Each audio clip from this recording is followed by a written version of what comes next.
जोहार, जय मूल निवासी। मैं रविंद्रा ने और आप देख रहे हैं MN TV। IIT जैसी क्वालिटी एजुकेशन देने वाली संस्था में प्रवेश लेने के लिए जेईई होना जरूरी है। अब आपको IIT में प्रवेश करना है तो आपको फिजिक्स और मैथ कंपलसरी नहीं होगा। अब बड़े पैमाने पे गुणवत्तापूर्ण शिक्षा के बारे में AICTE all India council for technical education तकनीकी के नियमों के एक नए नियम लागू कर रही है। इससे नेशनल एजुकेशन पॉलिसी पर बड़े सवाल खड़े हो गए। देश में फिलहाल जिस प्रकार कृषि, उद्योग, स्वास्थ्य सेवाओं का निजीकरण का ग्राफ बढ़ते जा रहा है, उसी तरह शिक्षा को व्यवसाय में तब्दील कर दिया गया है। देश में मनुस्मृति के कानून व्यवस्था के शुरू करने के पहले मार्केट स्मृति के जरिए इस देश की सामाजिक और राजनीतिक विचारधारा का स्तर दिनों दिन गिरते जा रहा है। जब कोई पॉलिसी निर्माण होती है, वो भारत के संविधान के तहत कल्याणकारी राज्य निर्माण करने वाली होना जरूरी है। आम आदमी को क्या लगता है, इससे मार्केट में बैठे पूंजीपतियों को क्या बेचना है, उसके जरिए हर क्षेत्र में नई नई पॉलिसी बन रही है। इसके विरोध में विद्रोह होना लाजमी है, मगर यह विद्रोह दिखाई नहीं देता है। किसान आंदोलन छोड़कर सरकारी कंपनियों के निजीकरण की वजह से कर्मचारियों के साथ अन्याय हो रहा है। नए श्रमिक कानून मजदूरों के साथ अमानवीय व्यवहार शुरू है। फिर भी सरकारी कर्मचारी या श्रमिकों का जो विद्रोह होना चाहिए पूंजीवादी व्यवस्था के विरोध में, वो दिखाई नहीं देता है। यह सब कानून कमजोर विरोधी दल और जो नेता बोल सकते हैं, उनके पीछे सुप्रीम कोर्ट, CBI, ED लगाकर आनन फानन में ये निर्णय ले रहे हैं और चला रहे हैं। जब अखिल भारतीय तकनीकी शिक्षा परिषद के नियमों की सूची उनकी अधिकृत साइट पर डालने पर नया बवाल मचा हुआ देखता है, तब तकनीकी शिक्षा परिषद ने वो नए नियमों की सूची हटा दी। 2 दिनों से IICTE के साइट पर एक गायब हो गई है। इतना बवाल क्यों मच गया है, तो उन नियमों को हम जानेंगे। हमने पहले जो कहा था कि अब आपको इंजीनियर होना है तो आपको फिजिक्स और मैथ कंपलसरी नहीं होगा। फिजिक्स और मैथ का डर लगने वाले विद्यार्थियों को अब बल्ले बल्ले हो जाएगी। आप और आपके बच्चों का आसानी से इंजीनियर बना सकते हैं, उनका सपना पूरा कर सकते हैं। Civil engineer, mechanical engineer, electrical engineer आपको करना है तो मैथ फिजिक्स उसका बेस है।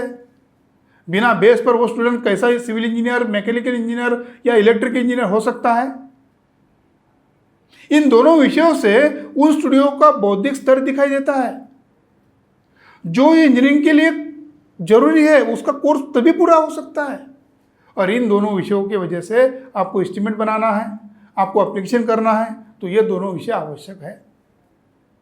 सरकार ने क्वालिटी की जगह क्वांटिटी दे रही है और आने वाली नस्ल को उस प्रकार से चला रही है, ताकि शिक्षा से बहुजन समाज को वंचित कर सरकार पर यह भी आरोप ना लगे, इसलिए बौद्धिक क्षमता का विकास ना हो, ये भी काम चल रहा है। ज़्यादातर भारतीय अपने बच्चों को इंजीनियर, डॉक्टर बनाना चाहते हैं, लेकिन देश में जो इंजीनियर बनाने की संस्थाएं है, कुकर मुत्तों की जैसे उग रही है। वो छात्रों को योग्य इंजीनियर नहीं बना पा रही है। देश में IIT के लिए 13,674 सीटें हैं और 23 कॉलेजेस हैं। NIT के लिए 23,506 सीटें हैं और 31 कॉलेजेस हैं। कुल 54 कॉलेज में 37,179 सीटें हर साल भरी जाती है। विदेशों में भारतीय इंजीनियरों की मांग होने की खबरें जब तब आती है, खासतौर वो सुंदर पिचाई जैसे बहुत से प्रतिभाशाली भारतीय इंजीनियरों ने विदेशों में अपनी पहचान बनाई है। इसके बावजूद सच्चाई यह है कि भारतीय संस्थान से निकले वाले अधिकांश छात्र नौकरी पाने के लिए जरूरी पात्रता नहीं रखते। हाल ही में एक अध्ययन में ये चौंकाने वाले तथ्य सामने आए। इस रिपोर्ट के मुताबिक 80% छात्र रोजगार की योग्यता पाने वाले नहीं हैं, वो पात्रता नहीं है। एस्पायरिंग माइंड्स की नेशनल एम्प्लॉयबिलिटी रिपोर्ट के अनुसार 80% इंजीनियरिंग रोजगार के काबिल नहीं है। रिपोर्ट में 650 से अधिक इंजीनियरिंग कॉलेज के 1.5 लाख इंजीनियर छात्रा अध्ययन किया गया है। रिपोर्ट में यह भी कहा गया है, इसके लिए शैक्षणिक प्रशिक्षण की गुणवत्ता सुधार लाने के लिए जरूरत है, ताकि वे श्रम बाजार की जरूरतों को हिसाब से काबिल हो सके। अभी भारत, ऑस्ट्रेलिया, अमेरिका, जापान की डिजिटल क्वाड सम्मेलन चल रहा है। इसमें मल्टीनेशनल कंपनी को लगने वाला जो मानव संसाधन चाहिए, जरूरत है।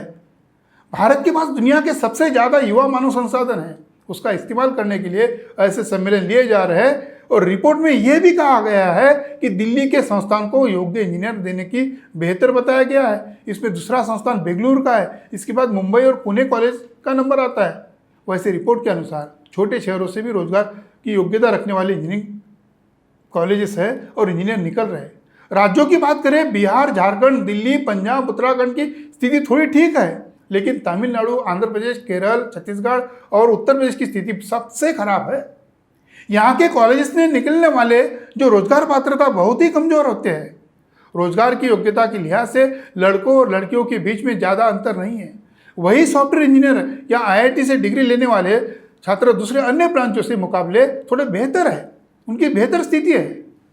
देश में अंग्रेजी की बढ़ती लोकप्रियता के बावजूद ज़्यादातर इंजीनियरिंग छात्रों के लिए यह भाषा जो कमजोर कड़ी साबित हो रही है।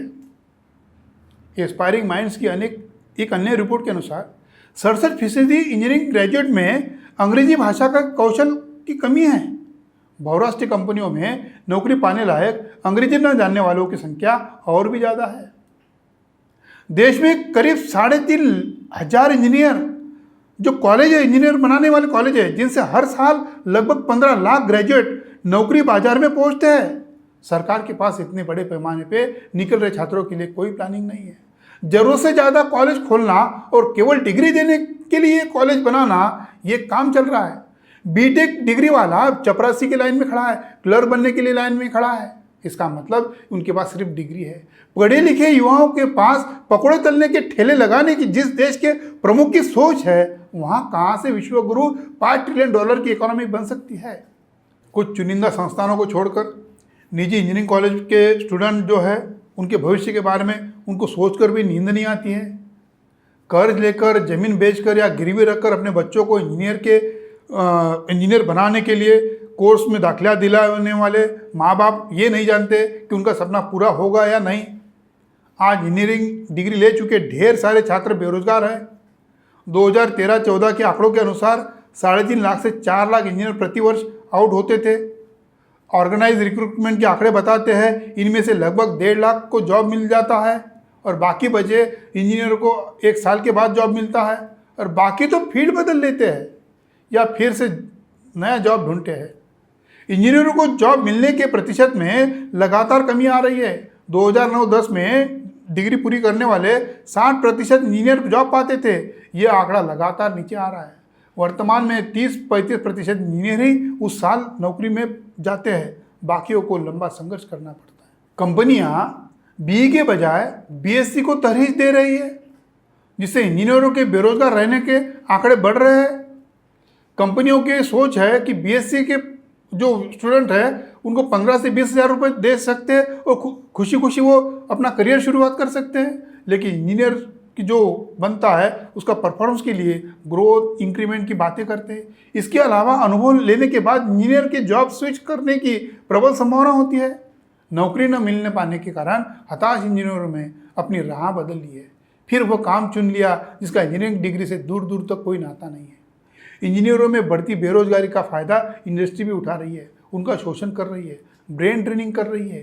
कंपनियों में जब वो BE का रिक्रूटमेंट होता है तो कम पैकेज की बात करता है, बॉन्ड भरवाया जाता है, नौकरियां कम है और उम्मीदवार बहुत अधिक है। इसलिए अगर कोई कंपनियों की उन शर्तों को नहीं मानता है तो कंपनियों के लिए उम्मीदवारों की कमी नहीं है। समान योग्यता वाला कोई ना कोई मिल ही जाता है। इंजीनियरिंग कॉलेज तेजी से बढ़ रहे हैं। आसानी से प्रवेश मिलने की वजह से प्रतिभाशाली छात्रों के अलावा बड़ी संख्या में ऐसे स्टूडेंट मिल रहे हैं कि जो विषय पकड़ नहीं रख सकते हैं या जिन्हें व्यावहारिक जानकारी नहीं है। नतीजन इंडस्ट्री ने उन्हें रिजेक्ट करना शुरू किया है और साल दर साल ये संख्या बढ़ती जा रही है।